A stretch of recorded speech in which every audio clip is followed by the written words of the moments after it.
May I come in, sir? Yes, come in. Good evening, sir. Good evening, sir. Come, take your seat. Thank you, sir.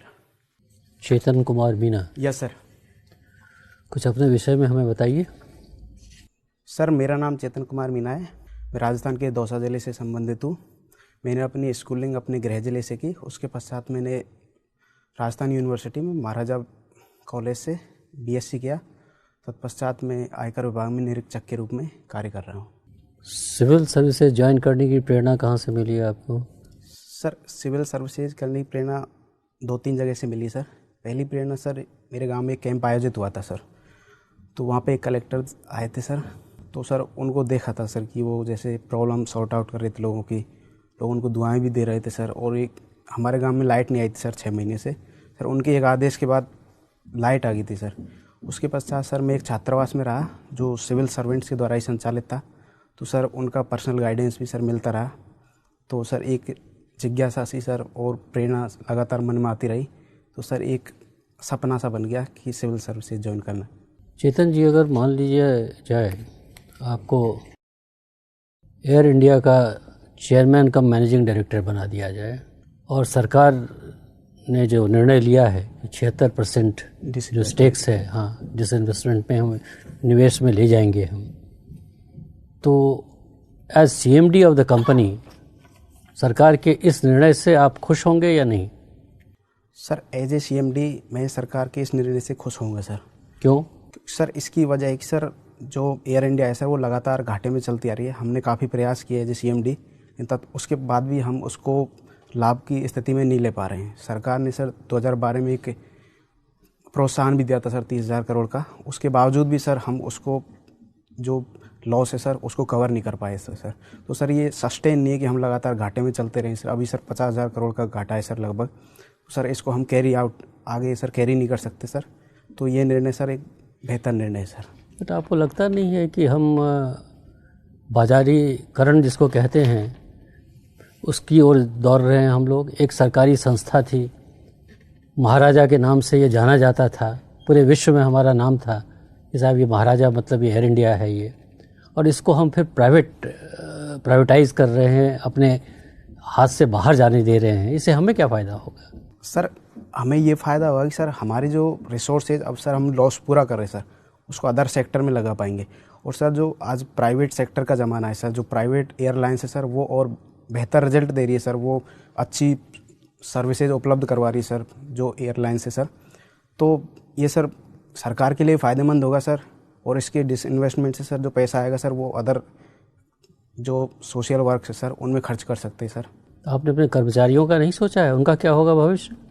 हाँ yes sir, कर्मचारियों के लिए sir एक व्यवस्था की जा सकती है सर कि या तो उन्हें एक छोटा कोर्स करवा कर सर स्किल डेवलपमेंट सर उन्हें किसी अन्य PSU में सर उनको नियुक्ति की जा सकती है सर. और उनके लिए सर स्वैच्छिक सेवानिवृत्ति की सर और एक आकर्षक पैकेज देकर सर उनके लिए व्यवस्था की जा सकती है. और सर जो निजी क्षेत्र होगा सर जो एयरलाइंस को सर बाई करेगा सर तो वहाँ भी उनको रख सकते हैं सर.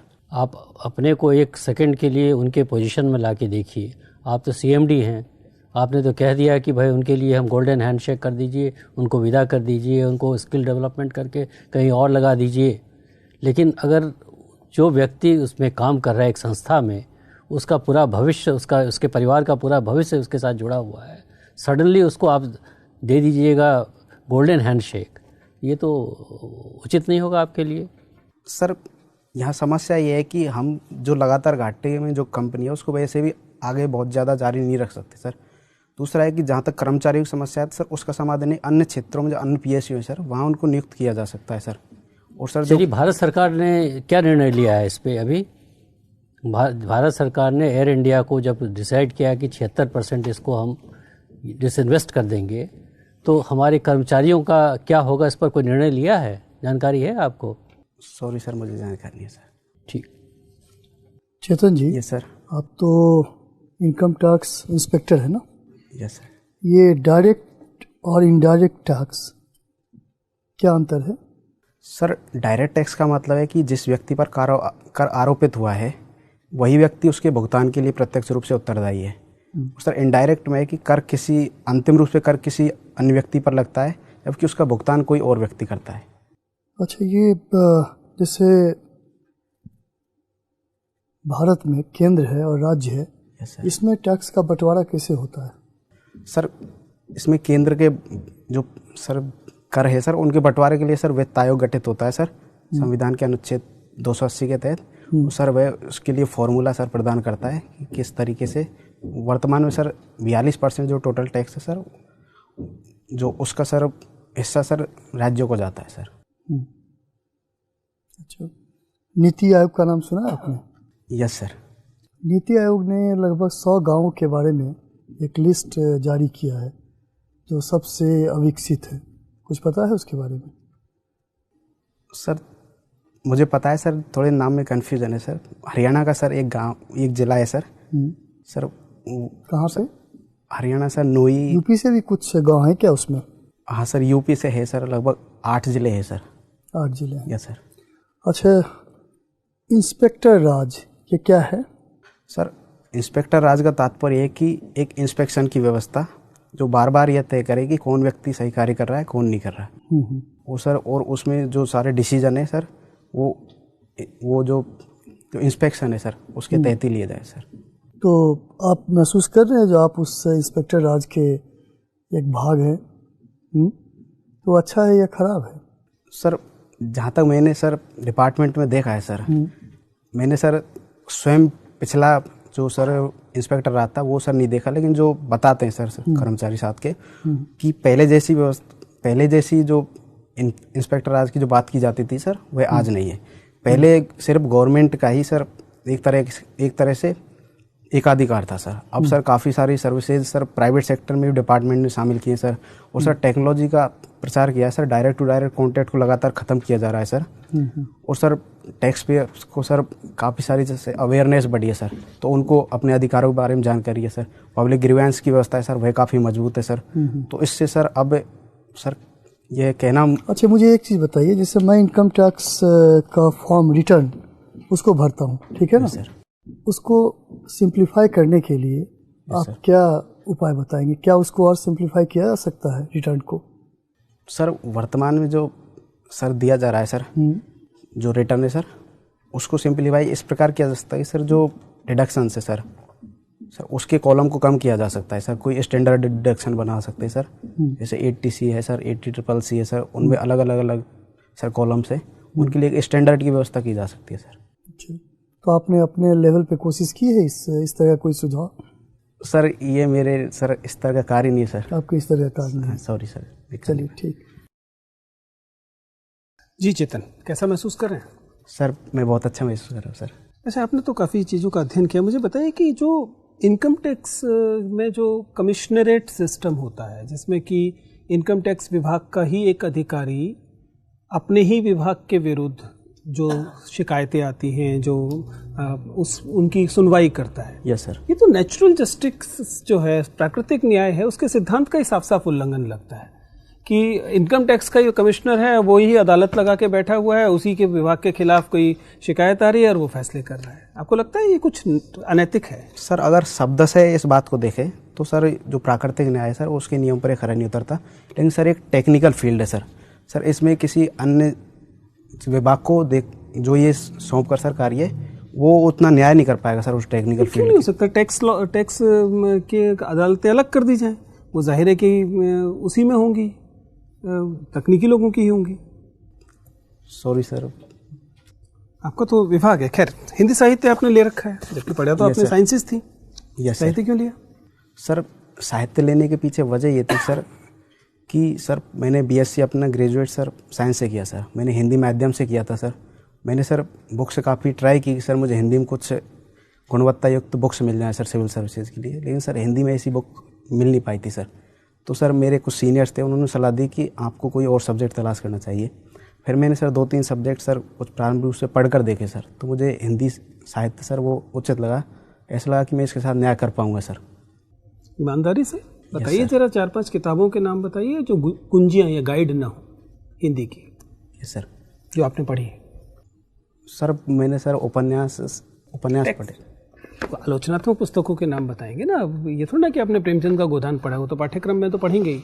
ऐसी हिंदी की ऐसी पुस्तकें जो कुंजियाँ या गाइड नहीं है और आपने पढ़ी। सॉरी सर, मैं नहीं पढ़ी थी सर, मैंने उपन्यास पढ़े थे सर। उपन्यास पढ़े, कौन सा उपन्यास आपने अच्छे से पढ़ा? सर मैंने गोदान पढ़ा है सर। चलिए उसके आवरण पृष्ठ का वर्णन दीजिए। सर उसमें सर गोदान उसमें नाम जिक्र है सर, उसके ऊपर सर एक फ़ोटो है सर होरी का सर। प्रेमचंद ने होरी का फोटो भेजा था?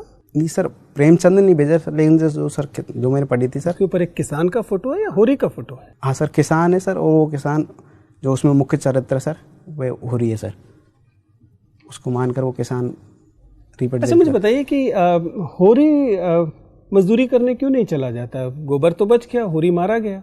सर होरी के पीछे समस्या थी सर, वह मर्जाद को सबसे ज़्यादा महत्व देता था कि किसानी में जो एक अहम का भाव है, जो ग्रामीण समाज जो किसान को महत्व देता है वो सर मजदूर को नहीं देता, मजदूर को एक हे दृष्टि से देखा जाता था सर। तो मर्जाद की वजह से सर वो लगातार उससे चिपके रहे सर। चलिए, हिंदी में हाल फिलहाल में आदिवासी साहित्य की भी बात होती है। क्या है आदिवासी साहित्य से मतलब, और कौन प्रमुख आलोचक या रचनाकार हैं जिन्हें आदिवासी साहित्य में गिना जाता है? सर आदिवासी साहित्य का तात्पर्य है कि वह साहित्य जो आदिवासियत के ऊपर लिखा जाता हो, अर्थात जिसमें जल, जंगल, जमीन को शामिल किया जाता हो। हरिराम मीणा जैसे जो आलोचक है सर, वो जानवर को भी इसमें शामिल करते हैं। यह साहित्य सामूहिकता पर, प्रकृति पर, इन चीज़ों पर बल देता है। और सर हरिराम मीणा और सर वंदना टेटे और सर रणेंद्र और सर महुआ मांझी सर, इस प्रकार के इसमें साहित्यकार है सर। ठीक सर। मीना जी, आप 1 साल से इंस्पेक्टर इनकम टैक्स के पद पर कार्यरत है। Yes sir. आप मुझे बताइए कि एक इनकम टैक्स इंस्पेक्टर अगर भ्रष्ट हो जाए, यस सर, तो किन किन तरीके से अवैध पैसा इकट्ठा कर सकता है? सर अगर इंस्पेक्टर भ्रष्ट हो जाए तो सर वह बहुत ज़्यादा नहीं कर सकता सर, क्योंकि ये गजेटेड पोस्ट नहीं है सर। वो सर कोई भी काम सर ऐसा नहीं है जो वो खुद कर सकता हो, सब काम ईओ का मेन काम उसका असिस्ट करना है सर। इस बीच में वह हेरा फेरी कर सकता है सर। सर वह इस प्रकार कर सकता है कि सर कुछ इंस्पेक्शन के लिए भेजा सर, और वहाँ पे आप इंस्पेक्शन के लिए गए, वो जैसे जिसको भेजा वो आपको मिला भी, और आपने उससे कुछ मनी लिया और ऐसे वहाँ पे जाके बोल दिया कि वो व्यक्ति वहाँ पे मिला नहीं। सर इस प्रकार के गबन किए जा सकते हैं सर। अच्छा से अनअकाउंटेड पैसा, और जिसके लिए वो एंटाइटल नहीं है वो पैसा लेना। हाँ सर। इलीगल ग्रेटिफिकेशन एक तरीके से। Yes sir. तो कभी 1 साल में कभी कोई ऐसा मौका आया कि आपको पेशकश की गई हो कुछ पैसों की, इंस्पेक्शन पे आप गए हो? क्योंकि आपका भी चार्टर ऑफ जो ड्यूटी है वो मोरलेस वही है जिसका आपने अभी वर्णन किया। Yes sir. तो कभी हुआ ऐसा इंसिडेंट? सर इनकम टैक्स में भी सर विभाग में अलग अलग शाखाएं हैं सर। सर मेरा काम इंस्पेक्शन वाला नहीं था सर। अच्छा, तो आपका भी क्या काम है?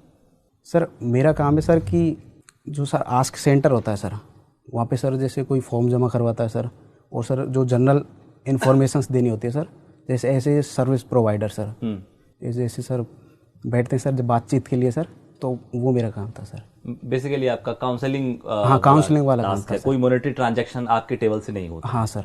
ठीक है। अच्छा मीना जी, आप मुझे अपने खामियों के बारे में बताएं। क्या ड्रॉबैक्स है? आपको क्या लगता है कि मेरे ये ड्रॉबैक्स हैं? सर एक ड्रॉबैक है सर कि मैं कभी कभी सर बहुत ज़्यादा सवाल जवाब करता हूँ सर, तो सामने वाला सर इरिटेट हो जाता है सर। सर दूसरी है सर कि मेरी सर फूड चॉइसेज है सर, वो बहुत बेहतर नहीं है सर। मैं कभी कभी खुद को दुख पहुंचा देता हूं दूसरे के चक्कर में सर। कैसे? सर अभी कुछ दिन पहले ही बात है सर, एक मेरा दोस्त था सर, उसको कुछ पैसे की ज़रूरत थी सर। मेरे खुद के पिताजी बीमार थे सर, उसके बीमार हुए एक्चुअली, तो मैंने उसको पैसे दे दिए, और जबकि मुझे खुद 3-4 दिन बाद उसके बाद ज़रूरत पड़ी थी सर, और मैं इस बात को जानता भी था, लेकिन मैंने इसलिए दे दिया कि शायद वो अरेंजमेंट नहीं कर पाएगा, लेकिन मैंने कहीं और से अरेंजमेंट सर कर लिया। ये तो अच्छा बात है, इसको आप कमी के रूप में चिन्हित कर रहे हैं, ये तो आपका स्ट्रेंथ है, किसी के काम आ रहे हैं। सर अगर मुझे सर कोई सर ऐसा होता सर जब मेरे को नहीं मिल पाता अगर सर वहाँ से किसी दूसरे सोर्स से पैसा, तो सर वो मेरे लिए बहुत डेंजर होता सर।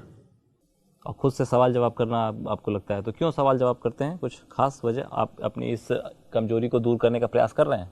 Yes sir. कैसे? सर की जो बेवजह के है सर, उन चीज़ों से तो बचना, कि ऐसे तो मन में सर जिज्ञासा है, हर तरह के क्वेश्चन उठते रहते हैं, लेकिन सर जो लॉजिकल है प्रयास किया जाए, सिर्फ उनको ही पूछा जाए, तो अब मैं ये प्रयास कर रहा हूँ सर। ठीक है, शुभकामनाएं आपको। चेतन, आप ये बताइए कि डेथ पेनल्टी